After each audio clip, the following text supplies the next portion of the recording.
Kia ora koutou, ko Rāpata Wiri tēnei, kua hautō kai wawao reo. Kia ora everyone, it's Rāpata Wiri here. I am your Māori language coach for the certificate in Te Reo Māori.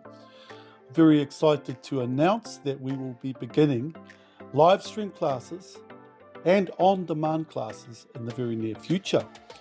The good thing about these classes is that you can watch me live teaching classes and answering questions, and you can watch it as many times as you like on demand. In addition to our live stream classes, we have the top 5 features of our online course. Nō reira, mā takitaki hia mai.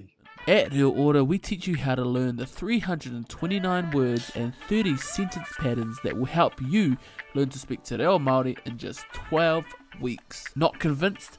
Here are our top 5 features. We have over 80 pre-recorded lessons where you get linguistic explanations of Māori words and phrases. You will learn the method of how to master the 329 words and 30 sentence patterns you need to know to speak Māori in 12 weeks. Take Waituhi, total immersion Māori language cartoons that will bring you right back to your childhood with nostalgic feelings of Brotown. Me koe, kai te ora tonu. No hea koe hoa. Hopu kōrero, our Māori voice transcriber function. Listen to over 300 words and phrases. Record yourself saying the words.